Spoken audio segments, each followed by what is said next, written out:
let's talk about performance problem in Azure SQL. Also isolate the performance problem through the monitoring in Azure SQL.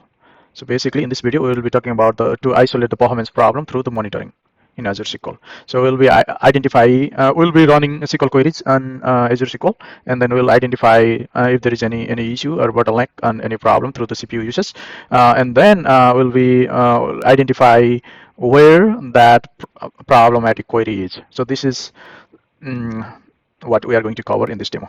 So let me go to the SQL. So this is my advanced work database in Azure SQL. So I can go to the home again, and what I can do is I can open my Azure SQL. Within Azure SQL, I can open my advanced work TW database. And then let me querying my let me open my database.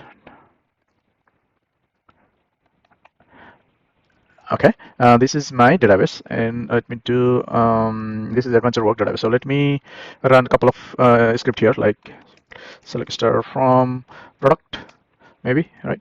So I'm gonna run this. I'm gonna bring one query, and that could generate some pressure on this system. So this is what my regular select. So let me have another query, one quick query. It is basically we are reading as the data 1,000 times, right? So we are doing some join and doing those activity. Let me run this couple of times, basically, just once, and then we will monitor.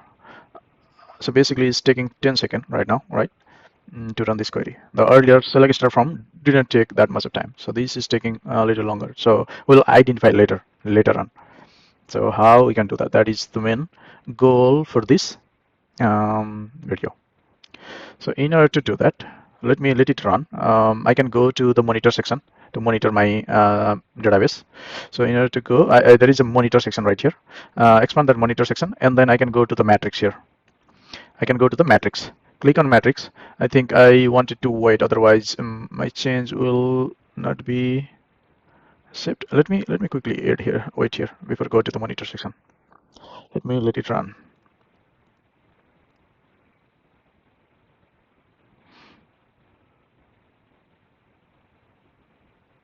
So only query editor and things like that, right?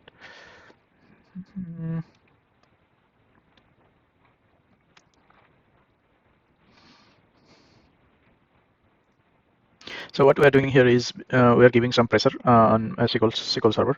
It's still running for this. In the meantime, I can go to the matrix, and let me go here in this matrix, and I wanted to see the CPU uses of this matrix. So I can select. There is the scope. So I choose my server name and database name, and then matrix name is SQL Server standard matrix, the standard matrix, and I can choose my matrix by the CPU percentage. I can have the IO percentage. I can choose some DTU uses as well, but for now I'm going to choose the CPU percentage, right? And then it's aggregating. So basically my database is doing good up to this point. So I think this is what I have done the select star from. This is how much CPU was used at that point of time. Now it is going and using all the way up. The CPU is still using advanced work database for 43.64 percentage of the CPU as utilizing. So this is how we can detect highly, or we can do this CPU uses. We can alter it. We can make this change this graph by not by maximum or minimum or average. We also can change this graph by doing here this chart, like we can choose this versus we can choose scalar versus we can choose grid versus we can choose some other method to see the CPU usage. You can save this result and send somebody else, like your manager or whatever, right, as a proof. Okay, let's right now your CPU usage is just like that, right? Now what you need to do also is you gotta find out, this is how you are seeing your performance highly uses CPU's query. So you need to detect the query itself, right? So for that, what you need to do is you got to go to the intelligence performance right here. So expand this intelligence performance, and then you need to go to the query performance insight. So this third tab. So first one is performance overview. Second is performance recommendation. So they will give you some recommendation how can update your query. The third is the performance insight. So right here, this is showing the performance CPU, data IO uses, and log IO and things like that, right? So, and if you scroll down here, so this is execution count. So query 158 is running 11 second, more than 11 second. I cancel that query, I believe. So you can see the execution count here. So that was this, and let me see this query. So if I click there, it will pop up your query right here. So this is your problematic query. So this is it's easy, easy to detect the problematic query in Azure SQL.